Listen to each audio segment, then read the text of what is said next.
Otep à tous, bien-aimés frères et sœurs, nous allons revenir sur l'intervention du député congolais, il s'agit bien du Congo-Brazzaville, Aimé Idover Mwani. Il y a des gens qui l'ont critiqué, il y a des gens qui ont dit qu'il critiquait le pouvoir.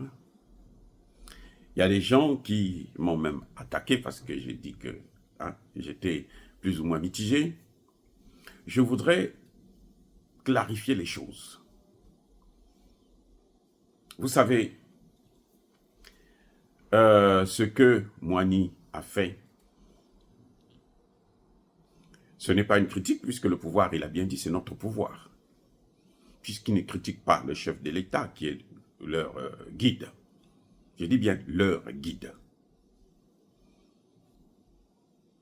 Il critique un certain nombre de gens. En tout cas, il a participé à l'obtention de ce pouvoir et il veut sa part de gâteau, ce qui est tout à fait normal. Ils ont participé. Mais moi, je vois la chose autrement. Je vois la chose dans le domaine où, en fait, pour moi, c'est un cri de cœur.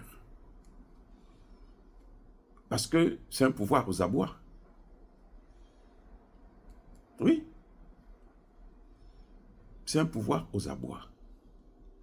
Ils ont échoué sur toute la ligne. Le Congo est hyper endetté. Le Congo est hyper pauvre. La population, le Congo est hyper fracturé. Les populations se regardent en chien de faïence. C'est une réalité. Ce n'est pas parce que les hommes politiques vont vous dire que non, nous, ceci. Non. Écoutez bien. Le Congo, là, est divisé.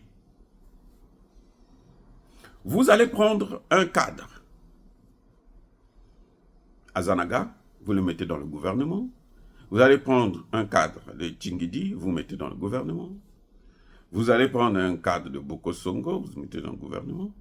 Ça ne veut pas dire que vous avez unifié le pays. Non, c'est une erreur monumentale de penser que c'est ça l'unité. L'unité ne passe pas par des stratagèmes où on croit manipuler la population. On ne peut pas manipuler une population. Je vous le garantis. Ce n'est pas parce qu'on vient acheter des votes à la présidence ou aux élections des députés, sénateurs et autres que forcément on est aimé par la population. Mais qu'est-ce que vous attendez à un peuple qui est affamé? Un père qui a passé 2-3 jours, il n'arrive pas à nourrir sa femme et ses enfants. Et on lui dit, vote pour moi, je te donne 5 000. Il sait que ce n'est pas avec 5 000 qu'il va vivre pendant 5 ans, mais au moins, ce jour-là, il pourra manger, offrir à manger à sa femme et à ses enfants. Il est parfois obligé, s'il n'a pas vraiment un cœur, s'il n'est pas vraiment moralement fort, il tombe dans le piège. C'est ce que nous voyons. Mais ça ne veut pas dire qu'il aime celui qui est en train de l'acheter. Non, non, non, non. Le Congo ne pourra sortir de cette fracture qu'en passant par la justice transitionnelle, qui est une théorie que j'ai inventée. La justice transitionnelle. C'est une justice de réconciliation. Je l'ai déjà dit à plusieurs reprises. En 2016, j'ai même écrit au président Sassou pour lui dire, Monsieur le Président, si on ne passe pas par la justice transitionnelle, la fracture sociale là, va persister. Vous allez faire tout ce que vous voulez. Vous pouvez déverser des millions. Vous n'allez pas pouvoir unifier les Congolais. Ce que fait Mwani, pour moi, c'est une occasion. Ce que fait Mwani, pour moi, il est en train de demander une conférence nationale. bis. Pourvu que ça ne se passe pas comme la dernière fois où la conférence nationale consistait à venir insulter le président, à demander à ce que le président s'en aille pour qu'eux, ils puissent prendre la place. Jusqu'à preuve de contraire. Qu'est-ce qui s'est passé? Ceux qui sont venus après Sassou, qu'est-ce qu'ils ont fait? Ils ont fait exactement ce que Sassou a fait. Quand Sassou est revenu, qu'est-ce qu'il a fait? Il a fait exactement ce que les autres avaient fait. Et on ne peut pas continuer dans ce cercle vicieux. Non, c'est un cirque. On ne peut pas. Il faut une vraie conférence nationale où les Congolais vont eux-mêmes donner une direction à leur pays. D'ailleurs, les clauses même de cette conférence nationale n'avaient pas été respectées. Eh oui. Les vrais problèmes du Congo n'avaient pas été posés. Je dis les vrais problèmes.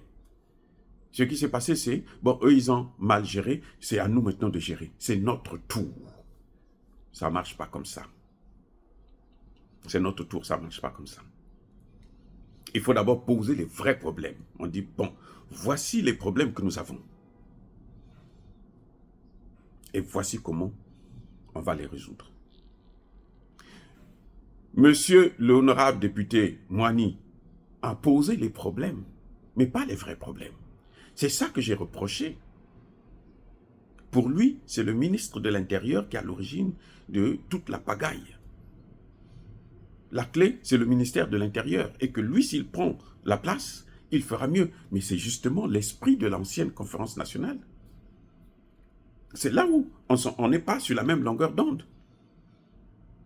Mais à la base, le fait de lancer un cri de cœur pour dire que les Congolais, la situation ne marche pas. Je suis d'accord avec ça. La situation ne marche pas. Le gouvernement, là, ne peut rien faire. Allez-y reprendre le discours de politique générale du Premier ministre Makosso. Vous allez voir qu'il n'a rien dit de bon. C'est vide. Je dis bien, c'est vide. Et je parle en tant que docteur en sciences politiques. Sur le plan politique, là, géostratégique, c'est vide. Et jusque-là, on ne voit pas une politique qui peut aider le Congo à s'en sortir. Non. Au contraire, on est en train de continuer à fracturer le Congo. On est en train de continuer à séparer les populations. Alors que l'objectif fondamental, la première des choses que nous devons faire, c'est d'abord réunifier les Congolais. Puisque nous partons vers les États-Unis d'Afrique. C'est une obligation, c'est inévitable. Je dis, écoutez-moi bien. Chers compatriotes, les États-Unis d'Afrique, là, c'est inévitable. Celui qui n'a pas encore compris ça, qu'il cherche des informations pour comprendre. Un seul pays ne peut pas s'attaquer, mener la guerre contre l'OTAN. Un dirigeant africain qui n'a pas le soutien de la population, une population soudée, ne peut pas mener le combat contre la France seulement. La petite France, là, d'Emmanuel Macron, là.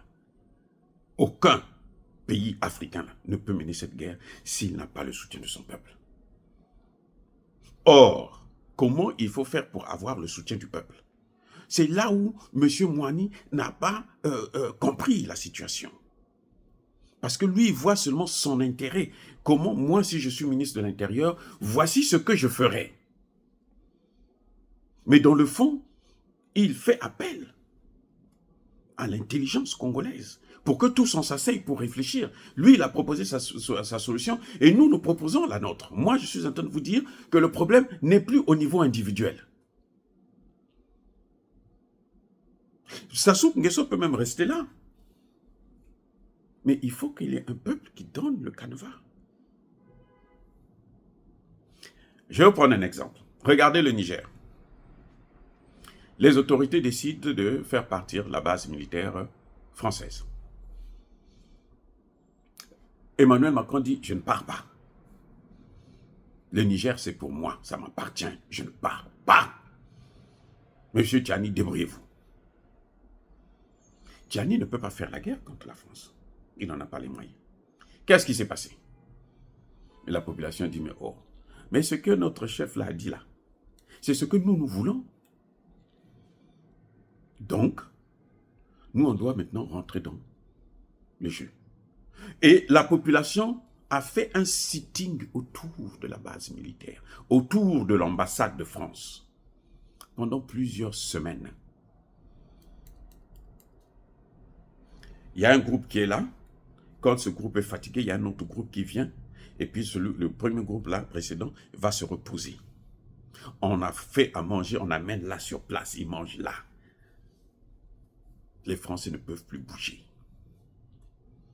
C'est pour ça que vous avez entendu Emmanuel Macron dire que mon ambassadeur est pris en otage.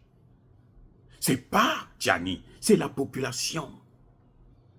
Mais maintenant, comment il faut faire pour qu'il y ait cette symbiose entre les dirigeants et la population? Ce que nous n'avons pas, nous, au Congo. Parce que nous, on a deux problèmes. Un, la population elle-même est divisée. Entre le nord et le sud, on se regarde en chaîne faïence, c'est une vérité implacable. Il faut être malhonnête pour ne pas le reconnaître.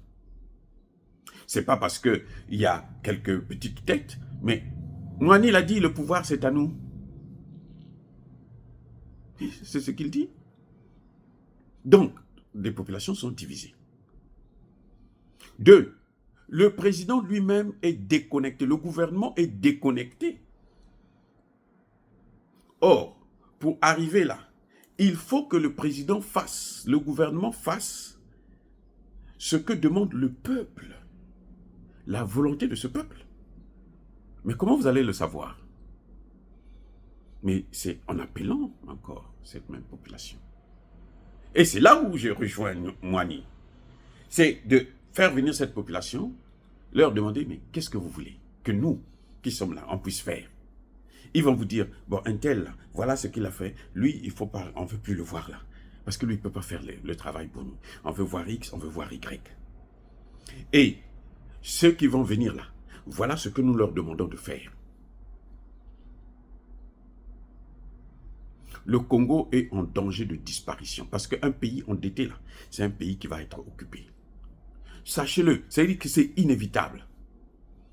Un pays hyper endetté. Le Congo est le pays le plus endetté de l'Afrique centrale. Un pays qui est endetté comme ça, là, c'est un pays qui est appelé à disparaître. La Banque mondiale, le FMI, ils vont prendre le Congo. Vous vous souvenez de cette histoire des créanciers vautours? Et ils ne sont pas partis, ils sont encore là. Le problème là n'a jamais été résolu. Il faut le régler. Et comment? C'est pour ça que je dis, maintenant on est en train de partir prendre, les Rwandais sont en train de se déverser en masse. Eux ils sont 16 millions, nous on est 5 millions. Le Rwanda peut prendre 2-3 millions, mettre dans le Congo. Vous allez faire quoi? Comment vous allez... Oui, c'est-à-dire que il faut arrêter cette hémorragie dès maintenant.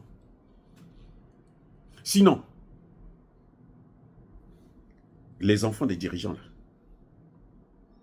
les enfants des dirigeants là, ne pourront pas vivre dans ce pays.